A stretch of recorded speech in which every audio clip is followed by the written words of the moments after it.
Nicholas swam in the silence of the depth and thought he could feel the pounding of the surf above him, or maybe it was simply the blood roaring in his ears.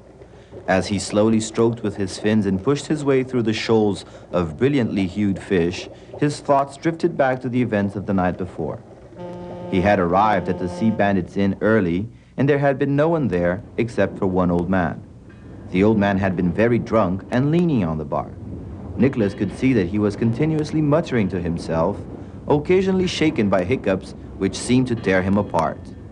Before going to the inn, he had passed by the chart house and picked up a map of the nearby islands. The following day, Nick would take a group of very rich tourists diving, so he wanted to plot the course carefully and choose the best wrecks to visit. He had been so engrossed in the charts that he had not noticed the old man's approach. He had been startled by the finger which had suddenly stabbed at the map, leaving a dirty smudge as the old man had mumbled, "Here's where we went asunder with all that gold aboard." The innkeeper had run across the room and yanked the old man away, pushing him all the way to and out the door.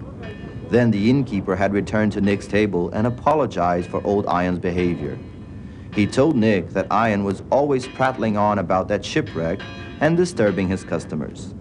Nick had told him not to worry and gone back to his maps. Now, as he slowly stroked along the bottom, he wondered if there could be any truth in the old man's story. He decided to check it out later, as the course he had plotted would take them right over the smudge left by the old man's fingers.